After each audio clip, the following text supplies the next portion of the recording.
Hello, everybody, and welcome to tonight's coverage of the YesterYear Racing League. This evening, we're excited to bring you coverage of all the action from the virtual Hickory Motor Speedway in Newton, North Carolina, here on iRacing. Maconi Entertainment here to bring you all the action for all types of racing, including the Weekly Fast Friday series, about or what you're racing. We can bring the action to life. My name's Justin Prince, alongside is Brendan Laster, with Jorge Canales working the controls, our producer for this evening's YesterYear Racing League event. It's a unique one to the platform where it seeks to emulate the historical races for the 1990 Whelen Modified and Southern Modified Auto Racing Teams Tour. These races are identical to the real world that occurred to bring you the action throughout history.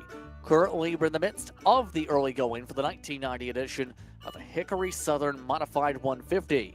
That was won by Junior Miller over Gary Myers.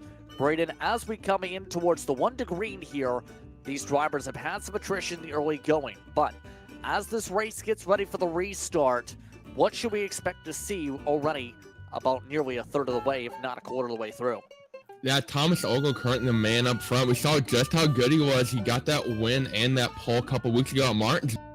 So try and go back-to-back here. He's been one of the more dominant drivers in the first couple of races. And the track like this, Hickory Motor Speedway, very known in the short track scene, 3/8 of a mile, about 12 to 14 degrees of banking, depending on what end you're on in the front straightaway, also banked in about extra 8 degrees. But one thing I love about the series to talk about, which were history meet, or the past meet to present.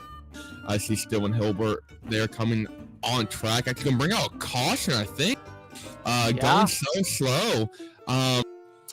Which is the reason we were under caution that last time. He had he lost rear grip coming out of 4 a couple laps ago and just lost it, barely hit the inside wall. So brings a caution out though, coming back on track.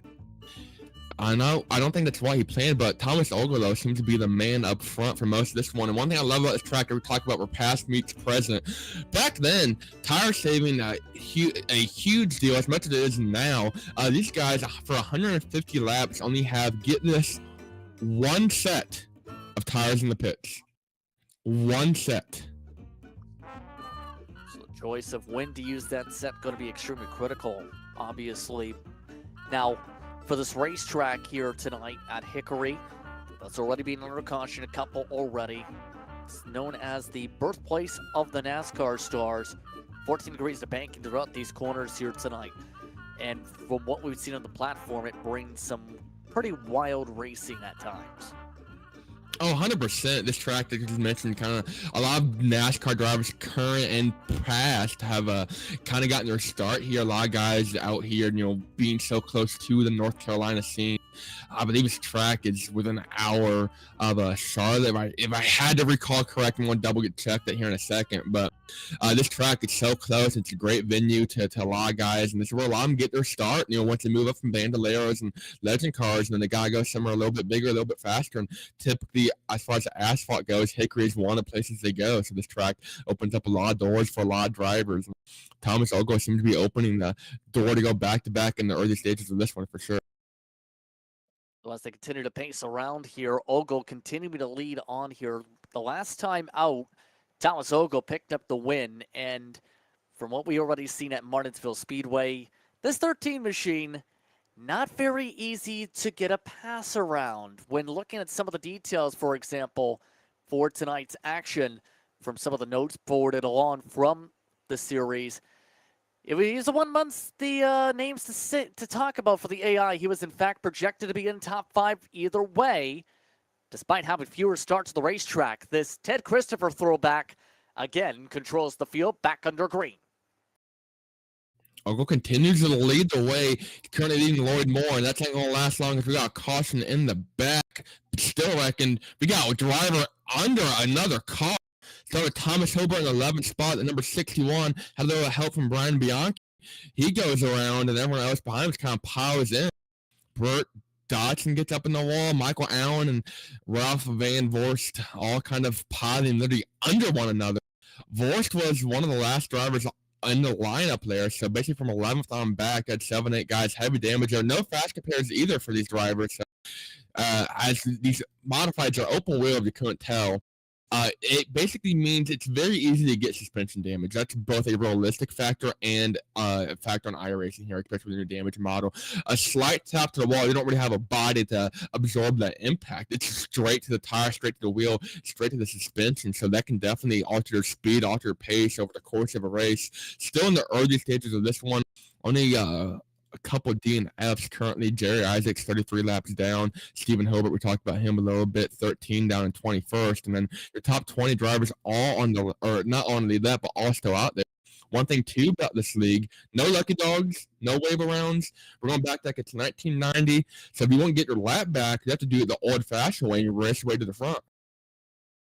We've seen that at Martinsville last time out. That's easier said than done. So for a lot of these drivers, such as Three Machine that just ducked down to the pit lane, gonna need hope for the potential of more people pitting. In this case, Ralph will have to end up hoping for a couple of caution flags to get back on the cycle. Ralph Vandervoort currently about 2 laps down. Now, talking about this race event in general, as these drivers get themselves geared up for the restart next time around, one of the main storylines was about it being the first night race of the season and also being the first race in the next 5 weeks as part of a southern stint for the racing series. Yeah, I definitely going to highlight a lot of the schedule going back to back to back to back. For those wondering, the next couple of races here, we got Richmond next week, and we take a week off. Then we got North Wilkesboro the April 23rd. Martinsville once again saw the season opener there, and then Thompson to kind of do that little southern stint. There's a lot of good tracks, a lot of fast tracks, and this is going to be a good opener, I guess, or a good preview. I believe this is the only time we go to Hickory this season. I might be wrong, but I believe it is. So this track, they're kind of like Thompson in a way, a little bit like North Wilkesboro. A lot of guys I know use this to practice for North Wilkesboro way back in the day before North Wilkesboro was on the iRacing scene. So Ogolo continuing to lead the way over Lloyd Moore. A dominant run for Ogo so far. Lloyd Moore still riding along in that second position. Pearson having a much better run to start in the third position. One thing to keep in mind is we're seeing already the 22 showing off what we've seen a bit last time. Drivers burning up their stuff early can be very costly. Already a lot of wiggles in 1 and 2 right there across the bumps again for Pearson. Now this track, a very old surface, a very abrasive surface, hard on those tires, a lot of bumps. You won't be able to keep the tires under yourself. You don't want to go out here and get on the gas too early or too heavy and burn off your rears, even spin out and hit the wall. Donnie Moore, though, currently in the 4th spot. We talked about him a lot last time at Martinsville. He was the only other driver other than Thomas Ogle to lead laps through some pit strategy. Also, he was a favorite to win, currently running 4th. He's one of the only drivers I see going below the apron. While that might be the faster way around by it being shorter, going to burn up a lot of your tires. It's mainly that right front. They're turning the wheel more. They're sending it a little bit deeper, a little bit harder. And over the short runs might work out making a pass, but I don't think it's going to work out too well in the long run for Donnie Moore. It's the patience game, though, that he has to try and play here. We've seen with the strategy. Passing with this car can be pretty tricky. Already a lot of drivers try to make some passes in the backdrop. Amongst those taking a little bit of peeks here and there around the racetrack, Lowell Jewell, Dave Copeland going a bit back and forth in the backdrop for about 4th position. In fact, there's a bit of a swap right there. The two machines sliding on up. So that leads to the interesting point involving Lowell Jewell. He was considered one of the storylines entering tonight, in that amongst those in the league, it's considered him unveiling a new livery for that race car tonight, as he is going to be running as Steve Hilbert for this race tonight, and currently is, as you can tell, with the little bit of striping. Yeah, that's one thing too. I just love this league so much. The whole past meets present thing is just so cool. It's so neat. It's such a unique concept. There's not really any leagues that do something like this per se, at least to this extent. I mean, going back and running throwback liveries even to do that particular race really makes it pretty sweet. So a lot of guys out here, though, running these throwbacks. And well, not a lot, but a handful of them. I'm sure we're going to see a lot of them, though, throughout the season as we go more and more. Once again, this race is based off of Southern Modified 150 that took place at Hickory. I believe it was March 31st, 1990. Yeah. It was the opener race for the S.M.A.R.T Modified Tour or the Southern Modified Auto Racing Teams Tour. Yes, indeed. That was on that day. Remember, that was also a night race in real life as well back in the 1990 season. And this racetrack really shines when you race in the nighttime at times, as somebody is slow in the grass. That's around the apron trying to make it to pit road. And we stay green indeed with that slow car you mentioned there, so no caution this time. Lap traffic about to be a factor. That's, I think, the bigger point here. You see those cars, 10 car lengths up. Here's the reason that car is slow on the apron. They had a little help. They had some help from Todd Liston, who was already 3 laps down. That was Victor Lane getting the contact. Decided to stay out on track, though. He's going to go 1 lap down. We talked about how costly that can be in this league. No lucky dogs, no wave arounds, nothing. So we are going to have another DNF to add on to that list. Thomas and Stephen Hilbert, those 2 are brothers, and they're going to be brothers in DNFing as well tonight. Yeah, not how they wanted to play things out in terms of that category, but so far, so calm amongst the front runners. Here comes the traffic layers, though. Lap traffic, it looks like sticking to the second line. We've seen just about everybody making it simple. Wrap the bottom of the racetrack, if not use the apron to try and find some little bits of speed. And we might have some problems there. That's contact off the side of Pearson with the lap car. Yeah, a lot of guys try and find room and get by as fast as possible. That traffic will let Lloyd Moore catch up a little bit. But going back to the Hilbert's DNF, and that's 2 rough starts for the 2 Hilbert. Thomas Hilbert got 28, only doing, I believe, 25 or so laps. Last time out on Martin, with 24 laps, and Stephen Austin DNF. Not DNF, but finished 1 lap down, finishing in the 14th spot. So rough start, rough go at it for the opening combo, or not combo, but opening dual races for those. Letting go be approaching the halfway mark in less than 15 laps from now. And as this is all flaring up as well, traffic still's trying to cycle its way around, but Pearson in particular, we mentioned about him being someone who we've seen last time fall off around this point. It's fall off time, and it's spin time nearly. Contact with the lap traffic. We stay green. That was Copeland getting a little bit of a door. Now Olga on the bottom of Todd Liston. Liston already 3 down, going to go 4 here. We got a car spun right in front of the leader. He's going to reset. I'm not sure who that was, but their leader had to avoid narrowly missing. That was Burt Dodson in the 6 machine. We're still green. He was 25 laps down. He towed very quickly. That he just went below the apron and had a little bit of help from Dale Copeland, and the leader just came up on it. Oh, he hit the tire barrier as well entering pit road. That was the biggest damage. He just got turned straight into that giant monster tractor tire that sits at the opening of pit road. So Burr already 25, 26 laps down. I'm going to guess that's a mechanical DNF for sure. Yeah, at that point, if you hit the tire barrier. But all we can tell is Ogo's very lucky. And all that scrambling has broken up the packs with this lap traffic. Speaking of which, we're staying up to the top side. Yet again, that's the 1 machine riding around top side. Thomas Ogle tries to run away. Lloyd Moore, Bruce Pearson, Donnie Moore, Dale Copeland, still your top 5. Those are still some of the contenders from last time. I know we're repeating on the beats over and over. That's near contact this time, though. Lloyd Moore nearly getting to the back end of Ogle, nearly to the Nerf bar. Yeah, Moore's really caught up, and he stayed in the tire tracks. Ogle just hasn't had an opportunity to pass.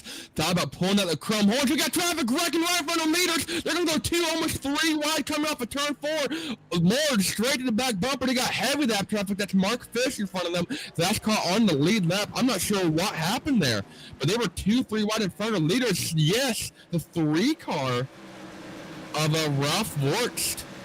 Got spun going into 4, had some contact from Jack Jaggerman. And then John Hastings and Mark all kind of had nowhere to go. The leaders arrived to the scene. And everyone's they're doing a good job staying on their toes and able to keep it going straight. Ogle continues to stay out front. This lap traffic is turning out to be extremely treacherous here. So, what goes through the mind for you as a driver when you see the chaos like this where every single lap car seems to be, not intentionally obviously, finding a way to make a touch with some of the leaders, and that's been why this lead has really, instead of being the 2-car battle again, gone back to 5. Yeah, Pearson, Moore, and Copeland all taking opportunity to catch up. Yeah, normally I am the lap traffic. You know, I'm racing on ARCA platform. You know, we don't have a top-notch equipment, so normally we are the cars getting lapped. And Salem's a fantastic example, high bank half mile here in Indiana. I got taken 4 wide there last year with about 20 to go, getting lapped. So that was a fun opportunity. But you just sit there, you try to hold your line, but when you have the leaders like Ogle and Ogle and Lloyd Moore, the way they're going at it right now, it's hard to find a line and hide. Jack Jaggerman, for example, doing the best he can to just sit there and run his race, run his pace, and you just catch up to him and really know where he can go. You don't expect the closing rate to be that much, and you just kind of hope for a clean finish. But, I mean, you're puckered up the whole time, hoping you don't take someone out. Jaggerman, though, almost having contact with Donnie Moore. These 2, 4, 5, 6, 7 guys all continuing to reel in their leaders. Copeland currently, gonna get loose. Oh, that's a little bit of trouble for Copeland. The 55 in the backdrop able to hold on to it. We still stay green, despite the field's efforts with how it's looking. We're towards the near the end of the tire life for most of these drivers already, keep in mind. Eventually, somebody's going to snap it with how much the traffic is nearly snapping it around. They have a couple of different strategies. Only having one set that can come down this next caution if we get there and try to take some tires, and it'll definitely be good. But if we get a caution after 30, 40 laps and someone throws on that set, they're going to struggle, after everyone else does, but they're going to be banking on the late race caution. It might look like a hero. So that's one thing we got to consider, and that's going to be a huge part. As I was saying, though, Copeland currently last car. We got one snowed on the apron. That's Michael Allen currently 9 laps down. But Copeland currently the last car in that high-charging 5-car tandem, including Donnie Moore, Bruce Pearson, Lloyd Moore, and Thomas Ogle, your top 5. But Copeland, Donnie Moore, and Bruce Pearson have caught up, made a ton of time. They were 3 or 4 seconds back at one point. That traffic allowed them to close up to Thomas Ogle and Lloyd Moore. So far, these two, though, have been the class of the show, pretty much running 1, 2 for a good majority of the broadcast. Everyone else is kind of chilling back there. So far, Ogle's basically been leading flag to flag. An interesting time, though, it's worth noting. We have them on for yesteryear. They have been very busy getting into partnerships with rearward organizations as of late, as one lap car joins the pit lane. They ended up sponsoring, funnily enough, the Sizzler going on this year, the Spring Sizzler at Stafford Motor Speedway, giving $150 for the leader at lap 65. On top of that, they've also been picking up podcast partners over the past few weeks. In fact, starting up today, a partnership with one group called the Sid's View Podcast, trying to grow that presence of the league. That's awesome. And one thing I love about that in Stafford is home of the SK Modified, I believe. Jeff Maconi, I'm sure, can correct me on that one. Or like Modifieds are blood. I mean, that's the history, the blood, the sweat, and tears of Stafford. So that's pretty cool. So far, keeping an eye on Copeland, still in the top 5 with all this is breaking down. Still continuing to run a solid pace, but it almost seems like it's very difficult, obviously, to pass. But even better, everyone just seems to be near identical on that tempo and pace. Copeland doesn't seem to have the difference he needs to make the pass. For sure, that. It's hard to make a pass here. I mean, you have a multi-lane track, it's not very wide, though. So it takes a long time to set someone up. When you have someone as good as Thomas Ogle, it's almost impossible to set them up. You got to hope they make a mistake, pull out the chrome horns or something to force a mistake and try something different, maybe get a nose under and use that bumper. But we talked about with these cars being open wheel modified, they're very difficult to not have contact. And if you do have contact, with them being open wheel, it can definitely go very chaotic, very destructive, very fast. Already coming up to the final 55 laps this time by for those tuning in. YesterYear Racing, second race of the season. Hickory Racing action repeating the Southern Modified race that was held here, year 1990. One of the favorites still on your screen via the AI systems and projections. Donnie Moore was thought to potentially be a contender for the race win. He's been stuck in the 4th position. Might lose that spot here because he is now all of a sudden struggling and running the bottom. Copeland can't get the diamond down to get inside of him. Now, it's hard to make a pass. We just talked about that with the battle for the lead. You got to hope they make a mistake. But with how short the straightaways are coming in at only literally a couple hundred feet, I mean, you can get momentum, but you're not going to have very much time to build that momentum versus even a track like Martinsville, you know, that's decently bigger compared to Hickory. You can still set up a good exit on someone and use that momentum to pass and go down the straightaway. You don't really have that same opportunity here at Hickory. Only 50 laps to get the job done. If there's a caution flag, expect a pit party. With how this has been basically outside of the early caution flags, and it's what a couple of them to note. Everyone else has been keeping it green as Copeland nearly uses the bumper. Donnie Moore parks it in front instead. Still back and forth a little bit between them, but still Moore holding firm in the spot. 9 cars are currently on the lead lap, by the way. Here's the thing. Those 9 drivers aren't at risk of being lapped. They're within 6 seconds of their pace. Yeah, 100%. I mean, you guys sit there and it's go time with how long of a green flag run, definitely the longest of the race. You don't want to go a lap down. And, you know, Jeffrey Leiden, Lagerman, and Mark Fish, all these guys, they've had a decent pace, but, you know, they've kind of been in lap traffic or gotten an accident with lap traffic and, you know, gone a lap down. So far, though, the guys that have been on the lead lap, you know, 6.5-ish seconds or so is from first to the last car on the lead lap. Ryan Pittman currently the last car on the lead lap. Actually turning times equivalent to your leaders, so he's doing everything he can to try and stay alive. But when we say, you know, 6.5, 7 seconds, it doesn't sound like a lot, but we're doing 13.5, 14-second laps here. So that's, you know, half the racetrack. And go to Ryan Pittman's point of view, the 08 machine has a lot of heavy traffic in front of him, and these are all guys trying to prevent going a lap down. Pittman the last on the lead lap, mind you. It just brings into a crazy thought, though, that all these cars that we have laps down, we have at least 10 drivers who are at least 1 or 2 or 4 laps down in some circumstances. A lot of these drivers, they're nearly evened up on the pace in the clean space was referring to. This is not going to get pretty, though, if you have lead lap cars trying to force the way through. That's Copeland running the bottom. And that is a big checkup yet again. What happened to the 55? Copeland's had a lot of trouble with that rear tire. He's burnt off the rears. He's spun out in the last 2 corners, the last 2 laps. So, I mean, seems like every time he goes in the corner. He nearly hits the barrels before the replay. Let's see what happened here. He was massively slow. This is what you've seen. He was in 5th. Yeah, see the lack of rear grip. You're going to see him to get loose. Then he's going to do it again this next corner or the next lap or so. Like, 2 really bad back-to-back corners now. Copeland at risk of going a lap down. Now, as a result, Copeland not only is in that risk, he's back to 8th position.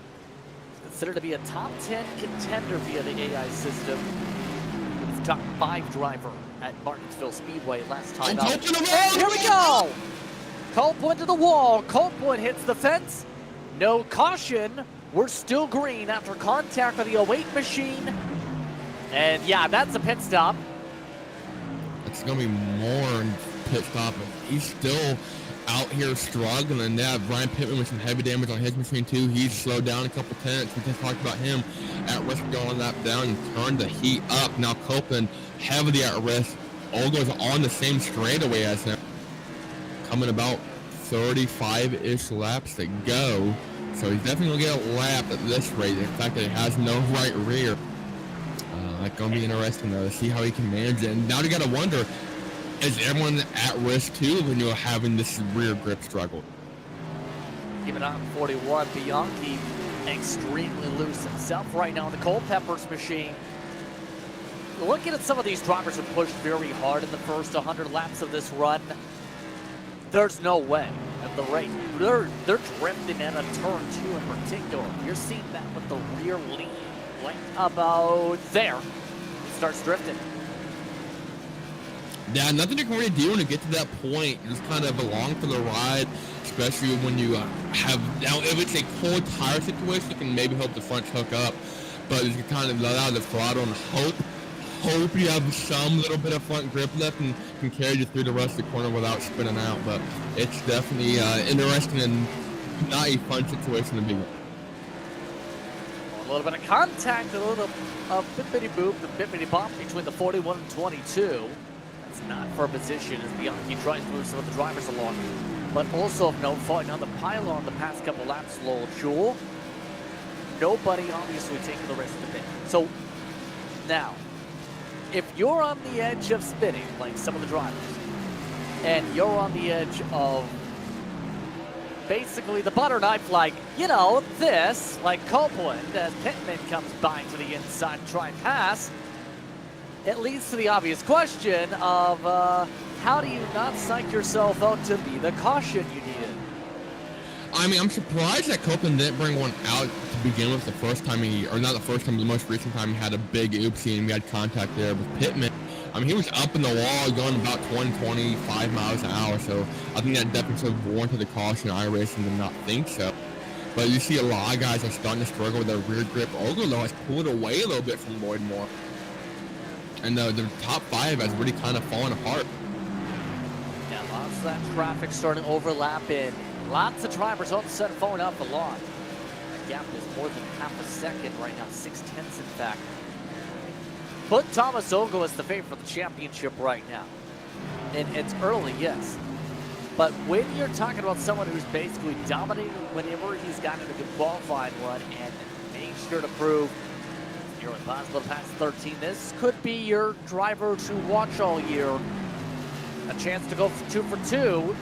25 laps to go as long as the luck smiles his way.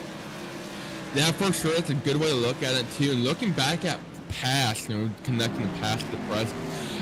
Going back to 1990, the S.M.A.R.T Modified Tour, the most wins in the season they had was 5, and that was, or at least for 1990, and it was actually the record up until 2022 when Matt Hirschman took it. 5 wins in one season was set in 1990 by Jay Hedgecock, who was also that season's champion. Although he did not win the race at Hickory, that was Junior Miller. Junior Miller won so many, I think it was 6 or 7 of the S.M.A.R.T Modified Tour championships. Series that's still actually now around today, but Miller ended up winning his first championship the year after in 1991. So he did find quite a bit of success, though, winning a handful of races, including the one he... That race last year, to quickly touch upon, was the one where Junior Miller in 1990 of Gary Myers. That's actually the father for Burt Myers and Jason Myers, who are still with the racing around the league. Here's how quick this race could go. We are quicker than the average. Here's the time of the race back then. 57 minutes and 33 seconds. For 150 lapper, that is pretty fast. That's with 6 cautions. Yeah, it's kind of hard to compare today's technology to, technology from 35 years ago. This car, the Modified, is not a very commonly used car on iRacing or really outside of the Northeast and Southeast. I mean, they're kind of popular around the Midwest and pockets, but the Modifieds in general, you're going to have a couple of NASCAR series. You look at the Whelen Modified Tour, it's kind of on the NASCAR regional ladder. Some information for anyone wondering, though, these cars do use a 15-inch tire diameter and width, so it's a thick board. Definitely some of the meatiest, grippiest tires you can get in any short track racing. 600 plus horsepower. They have the Whelen Tour Modified, which is what we're using now, and the SK Modified, the SK coming at about 350, 370 horsepower. These bad boys have a top speed, though, of 180 miles an hour. I say we take them to Daytona. They might run out of gas after 20 laps at Daytona, but it is doable. With the right setup. Wink. I'm sure they can put something together. Yes, indeed. With under 15 laps to go. Route continues on here at Maconi Entertainment. And yes, if you read some of the banners today, yes, there is some details involving AI involving Maconi Setup Shop. The rise of AI. We already talked about it with the results and for the predictions coming in for these races. Now it's to the world of setups. That's been building a lot over the past 6 months in the world of sim racing. The AI side. Yeah, AI has definitely become a huge, I don't want to say deal in racing, but there's been a lot of, I don't want to say beef, but a lot of drivers using it more and more as far as marketing or schemes or just overall designs, or using it a lot more in the world of racing, kind of try and make things easier, cheaper, and you see it being more commonplace. And so I don't know if it's a future necessarily. James Waldo currently running the 5th spot. We haven't talked about him a whole lot tonight. He scraped the Waldo, but he's able to keep on going. But AI definitely a pretty neat aspect. I think we're going to have to start and incorporate in our regular lives. We talked about Copeland. He's just now going a lap down on the outside of Thomas Ogle. Going to let him by with no problem, no harm, no foul. Right now coming up to 8 to go. In fact, 7 should say. Ogle continues to run. At this point, you have to think caution may very much potentially end the race, let alone decide the winner. Yeah, and so far, we talked about that tire set. We got one driver in the pit. That is Todd Liston, 5 laps down. We talked about, though, different strategies. I don't think anyone expected a green flag run to go this long. It's a series that wants to have long green flag runs like this throughout its year. 5 laps to go. Ogle early looks to hold on, still 4/10 up. Only 4 more circuits to do the job here for third place in the NASCAR Stars. Ogle, so far, birthed himself a dominating season. Yeah, for sure. We talked about in the real world smart towards variant. The winner of the champion went on to win a good majority of the race. Saying there, Jay Hedgecock, he won 5 races, only an 8-race schedule. I think Thomas Ogle was trying to blow that one out of the water. We got 15 races here on the YesterYear Tour date. I think Ogle is so far definitely established himself as a championship favorite, especially considering using the Latford system. So getting a nice win early on, which Ogle is only less than a mile away from doing so. Good start to the season for Thomas Ogle. White flags out, final time around here on Maconi Entertainment. Thomas Ogle put on an outright domination station type of race here tonight. Turns 3 and 4. Thomas Ogle closed it out. He's your winner at Hickory. Talk about a dominating performance back-to-back for him. Between the night and looking back at Martinsville, 200 laps later, I think Ogle is going to have close to 3, or should have over 300 laps led in a 350 lap season so far. Thomas Ogle gets the chance to celebrate yet again. It's burnout time here at Hickory. 13 modified puts on a show to get the win here in YesterYear. As he celebrates and gets himself photo time, let's take a quick break. Post-race coverage coming up after this. Want to be the best, you can't settle for the rest. For anything on iRacing, there's just one name you need: Maconi. With the launch of Maconi Entertainment and Maconi Competizone alongside Maconi Setup Shop, we now provide the best of the best in setups, paint schemes, coaching, broadcasting, and event organization. With cars across all 4 license classes, we have what you need to hit the track with confidence.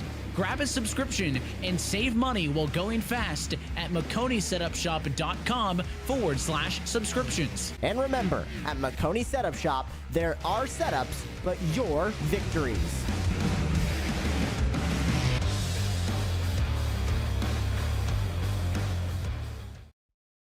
Racing isn't easy, but experiencing it is. iRacing puts you in the driver's seat with the industry's leading sim racing game. Drive on laser scan replicas of the greatest racing circuits from around the world. Go head-to-head against other drivers chosen by skill-based matchmaking to ensure competitive racing at every level. Compete across all your favorite series. In officially licensed cars, engineered to deliver the most accurate driving experience possible.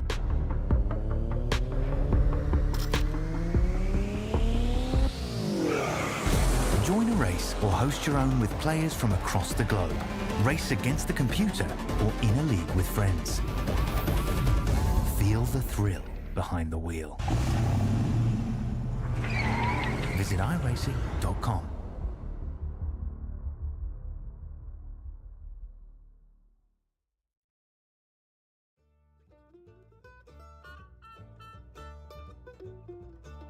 Welcome back to the virtual Hickory Motor Speedway. It's been a pleasure. I've been Brayton Laster and Justin Prince. Unfortunately, did have to leave us a little bit early, feeling under the weather. Hope to get well, JP. But we're going to get some results for you. Thomas Ogle, absolute dominant performance. I went ahead and double-checked myself. Over 300-plus laps led in just 350 laps this season so far. He goes back-to-back to take home the win. 3/10 over Lloyd Moore. Hard-fought battle on that between those two. Bruce Pearson brings it home third. Donnie Moore, another top 10 run for him, going to bring it home in fourth. James Waddle, where's he? He's in that fifth position. Ryan Pittman in sixth. Brian Bianchi seventh. First car won that down. Dale Copeland struggled to right rear grip and general issues all night long. Going to bring it home eighth. Lowell Jew in the 9th, Jeffrey Leiden in 10th, Jack Yeagerman in 11th, Mark Fish 12th, Alan Wanamaker 13th, Victor Lane in 14th, Todd Liston 13 laps down, gonna bring home 15th, Michael Allen in 16th, 74 down, John Hastings 79 down in 17th, Ralph Van der Vorst 18th, and you go 100 plus laps down. That's Burt Dotson, Thomas Hilbert, Stephen Hilbert, and Jerry Isaac. Gonna round out your field. We do have our very own Jeff Maconi, average standard, I'm sure above that modified fan. He is gonna be standing by with Bruce Pearson, who brought it home third tonight. Absolutely. Thanks for having me up here, Brayton. Happy to help out. Hoping JP feels better, but Bruce, you had a great run there. It was a pretty quick race, so not many opportunities to make moves, and whenever there was that opportunity open, you had to jump on it pretty quickly. First of all, it seemed like a lot of drivers were getting pretty loose and losing the rear tires. How hard was it to take care of it? You really had to nurse it. I was listening to everyone in the chat after the race. Pretty much everyone burned off their right rear.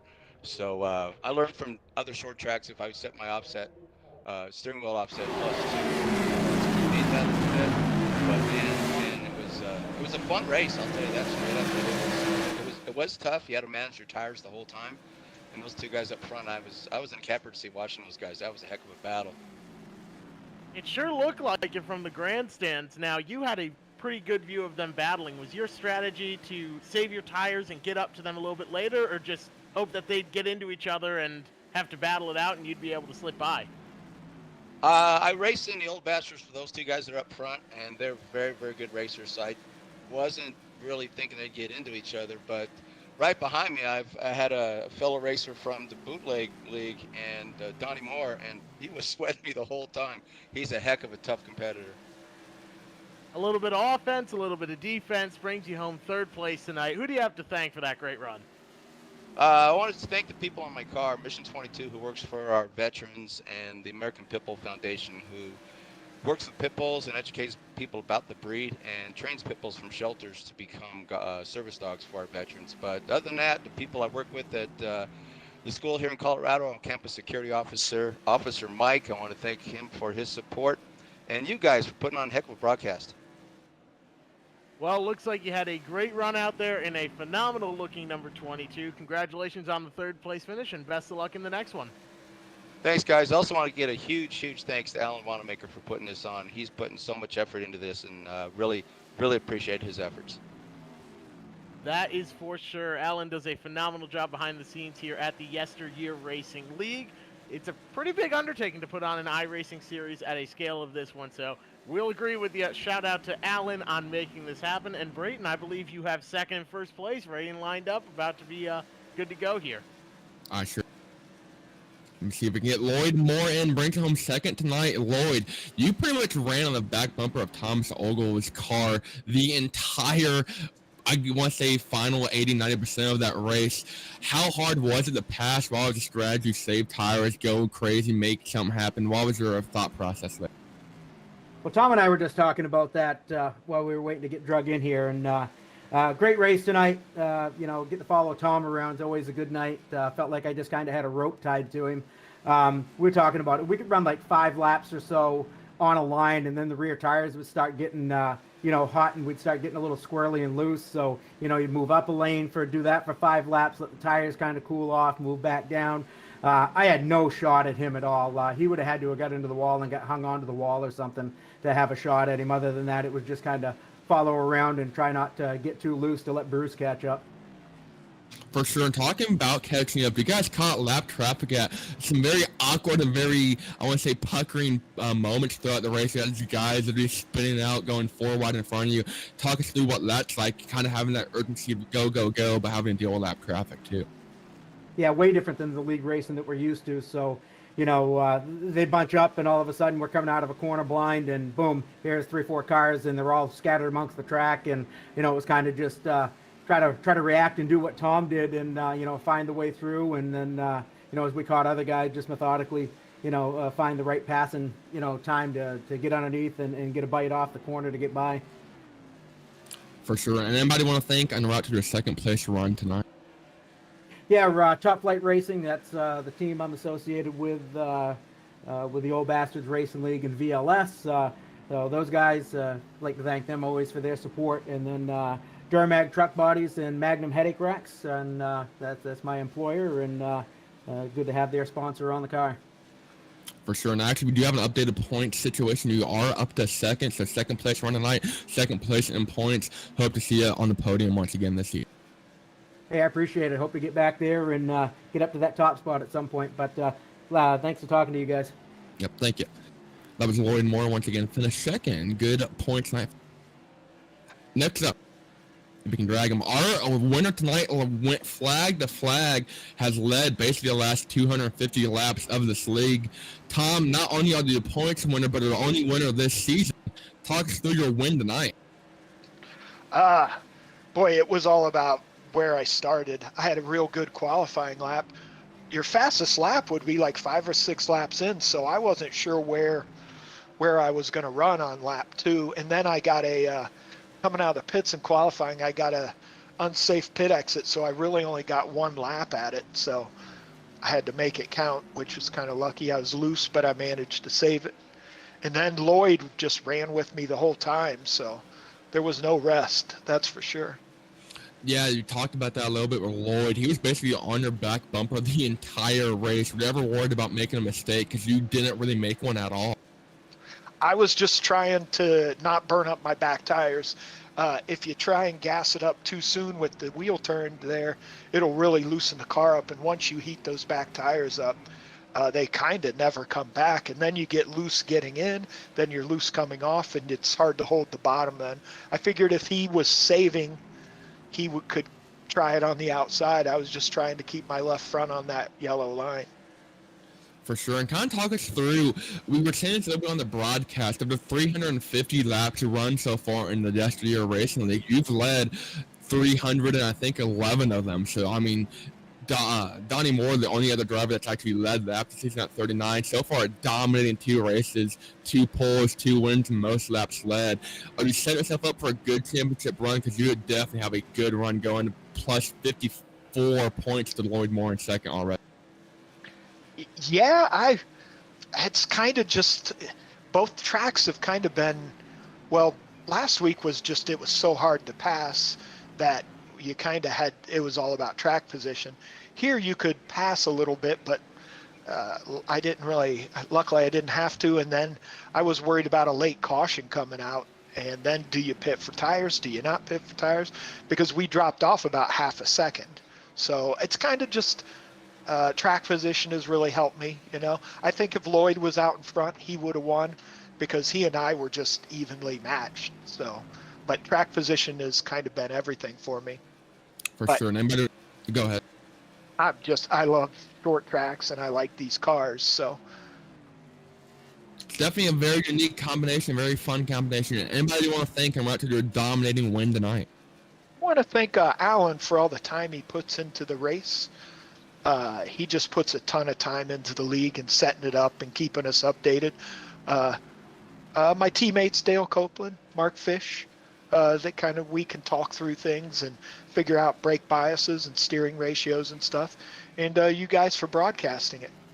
Yeah, no, thank you. You guys put on an excellent show. Once again, congratulations on your win. I'm sure this will not be the last time we speak to you. Hey, thank you. That was Tom Olga once again. Dominating performance tonight.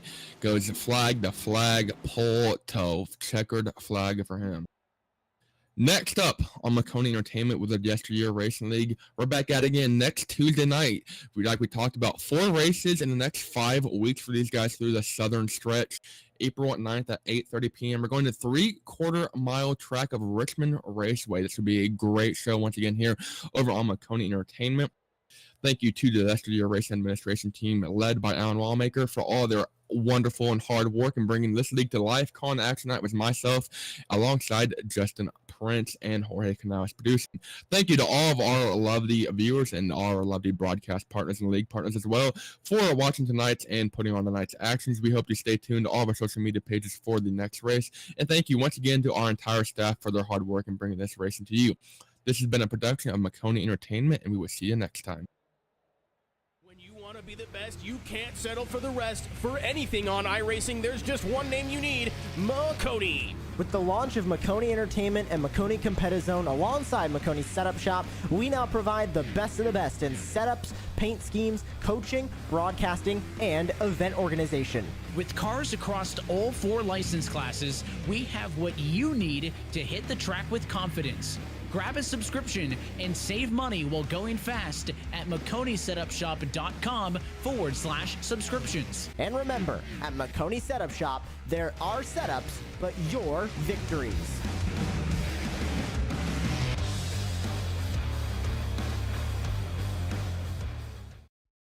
Racing isn't easy, but experiencing it is. iRacing puts you in the driver's seat with the industry's leading sim racing game. Drive on laser scan replicas of the greatest racing circuits from around the world. Go head-to-head against other drivers chosen by skill-based matchmaking to ensure competitive racing at every level. Compete across all your favorite series. In officially licensed cars, engineered to deliver the most accurate driving experience possible.